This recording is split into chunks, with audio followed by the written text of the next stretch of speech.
Ó, eu vou falar com vocês hoje sobre a lei do descongela. Enfim, vamos falar tudo. Da onde que ela veio, por que que ela existe, da onde que congelou, o que congelou e o que vai acontecer agora. Então fica até o final desse vídeo que eu vou te mostrar.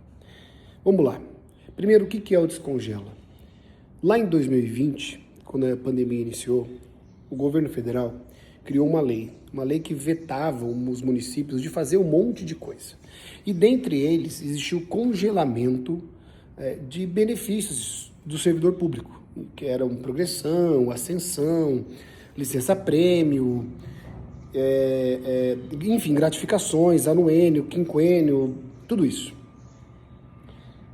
E proibiu. No entanto, na prática, quase ninguém aderiu a isso. Foram aí, vamos dizer que de 5.500 municípios, mais ou menos, metade deve ter aderido, e outra metade não fez absolutamente nada. Nada, ignorou isso aí tudo. Pois bem, de lá para cá, 2020 passou, o período de pandemia foi lá quase 2 anos, e quem congelou o seguinte: então se eu tinha direito a receber o adicional de tempo de serviço a cada 2 anos, esses 2 anos da pandemia eu perdi, então eu tenho que trabalhar 4 para receber o meu primeiro adicional. Do mesmo modo aconteceria com a sua progressão de carreira, lá na questão das letras e de níveis, depende de como é seu município. Isso congelou tudo. Períodos de licença-prêmio, esse 1 ano e 8 meses, aí 2 anos foi cortado. Então, você tem que trabalhar 5 anos, 6 anos, você tem que trabalhar mais os meses que ficou para trás disso aí tudo. Pois bem, na época foi uma confusão absurda. Vocês não têm noção do que virou isso aí. Porque realmente não tinha que existir a 173. Porque toda vez que se faz um plano de cargos e carreira, que se faz uma lei de servidor público, pessoal, a gente é obrigado pela lei, a lei complementar federal, lá, a LFR, a Lei de Responsabilidade Fiscal, nós somos obrigados a colocar a estimativa de impacto daquela legislação. Ou seja, tudo que está previsto lá, o impacto tem que estar no projeto. Então, não considera um aumento de despesa toda vez que um servidor muda de classe, de letra, ou ganha mais um adicional de tempo de serviço. Isso não existe. Só é considerado um aumento quando no seu município aí, você não tem, por exemplo, um adicional de escolaridade. Aí o prefeito novo entra, faz o plano de cargos e carreira e coloca o adicional de escolaridade. Aí beleza. Aí é aumento de despesa. Também é aumento de despesa quando ele muda a forma de cálculo de algum tipo de gratificação, o reflexo dela. O aumento de despesa quando o seu adicional de tempo de serviço passa de uma porcentagem para outra. No mais, a lei que já existe, ela não aumenta a despesa conforme ela aumenta a carreira. Né? Então a gente já teria aí um cenário que a 173 não deveria existir. Mesmo porque essa contenção de despesa, principalmente nos municípios, ela é irrisória. Né? Ela não vai ser irrisória em municípios grandes. Eu acredito que nos estados também ela não seria irrisória, e na União também não, em virtude da diferença salarial. Porque nos municípios nós temos os menores salários dos servidores públicos. Né? Então, a média nacional aí, isso não é nenhum estudo, isso eu tiro pelo meu estado, tá? Pelos municípios do meu estado, que são 79 municípios. Eu posso supor que de 79 municípios, a média de servidor um pelo outro deve ficar em torno de 700 servidores, 800 servidores, a média, tá? Desses 800, 300 estão abaixo de R$ 2.500, né? E a progressão dele, a mudança de letra, ela varia de 2% a 3% a cada 3, 4 ou 5 anos. E o adicional de tempo de serviço é 1% a cada ano. Então, para isso gerar um impacto significativo, para gerar uma economia, para os cofres públicos não quebrarem, os municípios terem dinheiro para manter a saúde na época de pandemia, não geraria uma economia suficiente para isso. Não faz sentido congelar ali essas coisas visando a economia. É muito baixo o valor economizado quando você considera aí uma média salarial de R$3.000 e coloca 3%, né? Quanto que vai dar isso? Vamos lá, calcula comigo que o português, que a matemática aqui é péssima, mas 3.300, 100, entendeu? Então não impacta, não tem como impactar, né? Mas isso aconteceu. Então você lá em 2020 passou por isso. E vários prefeitos aproveitaram essa onda e congela tudo e corta tudo e agora ninguém ganha nada e o direito que você tinha foi pro espaço porque foi 173, foi o governo federal, não fui eu, corta, congela. Só que cada município fez de um jeito. Então o que acontece? O município A foi lá e congelou só o adicional de tempo de serviço. Pagou as progressões. O B congelou as progressões, mas pagou o adicional de tempo de serviço. O C congelou a licença prêmio, congelou o ATS, o adicional de tempo de serviço, ou o quinquênio, como você chama no seu município, né? E congelou tudo, a progressão, a ascensão, acabou com tudo. Aí hoje, 2020, nós estamos em 2026, 6 anos depois, tudo que tinha sentido lá em 2020, que na época não tinha, né, que é a questão da estimativa de impacto, que é uma peça orçamentária que acompanha a legislação, né, que ela já gera o impacto, então cortar o direito na época era loucura, porque já existia o impacto previsto. 6 anos depois eles reconhecem isso e falam, não, peraí, eu autorizo, a lei é essa, tá? A aprovação da lei foi essa. Autoriza os municípios a pagar os períodos congelados de 2020 da pandemia, respeitando o seu limite orçamentário. Não veio dinheiro, não indicaram recurso, não explicaram como que funcionaria, porque também na lei tem a questão do retroativo, né?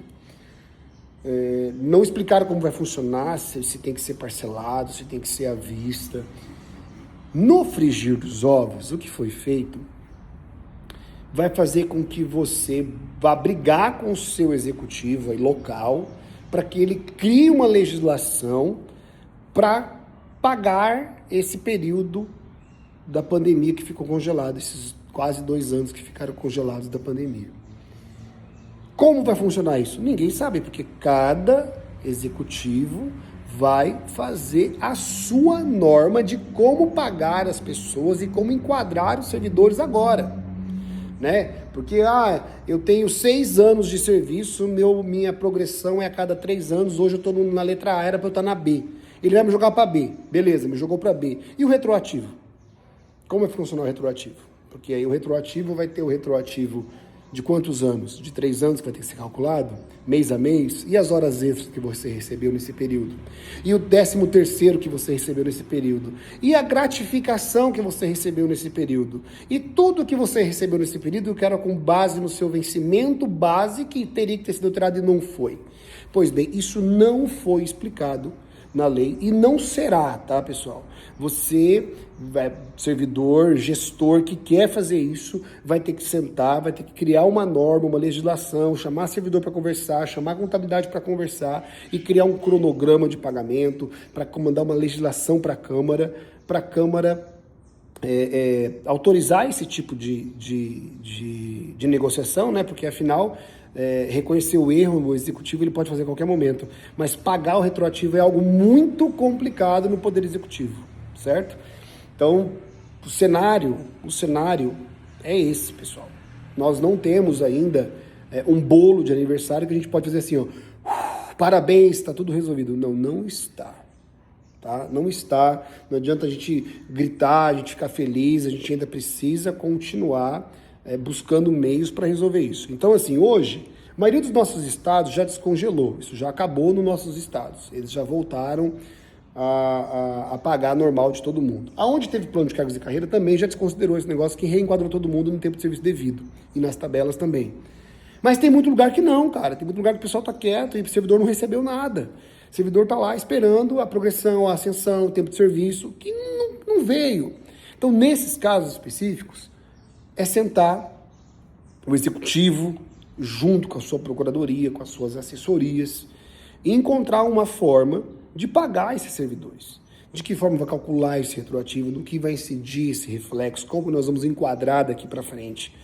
Porque, como eu disse lá no começo do vídeo, não valores que quebram o município no meio, né? São valores menores. Acontece que um retroativo de 5 anos vira um problema para o município.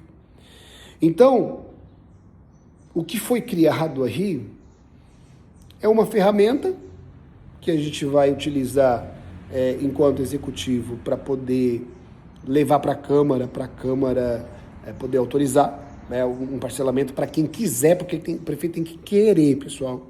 Ele não está obrigado, ele está autorizado. Então ele tem que querer e ele tem que ter orçamento para isso, né?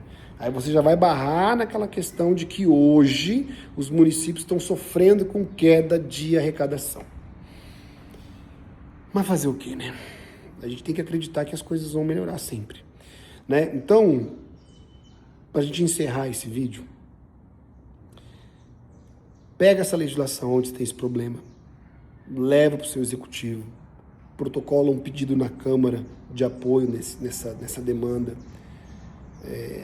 procura aí um profissional, faça o cálculo sugerido disso. Ah, como que eu vou fazer o cálculo? Faz o cálculo básico, né? Eu deveria mudar de letra em abril de 2023, não mudei, né? Então de abril de 2023 em diante, pega essa diferença salarial, coloca lá, corrige aí com 1% ao mês, né, de juros e mais uma correção monetária que a gente vai usar a inflação, então a gente vai usar o IPCA-E para fazer isso.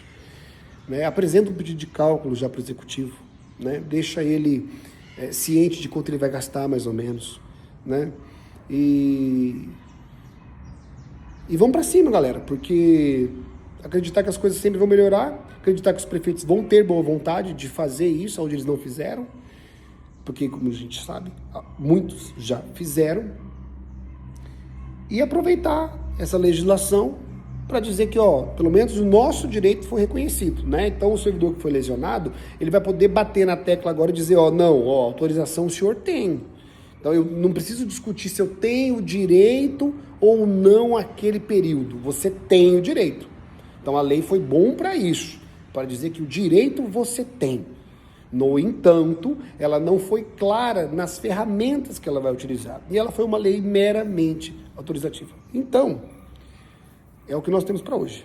Fica registrado que não é o milagre, ainda não é o parabéns, ainda não é a festa de aniversário, mas já é uma data que você pode comemorar, né? Já é uma data onde o gestor pode pontuar a justificativa com a Câmara para criar um cronograma de pagamento para você, porque o seu direito de trabalho naquele período foi reconhecido e todos os direitos congelados naquele período podem ser pagos, tá?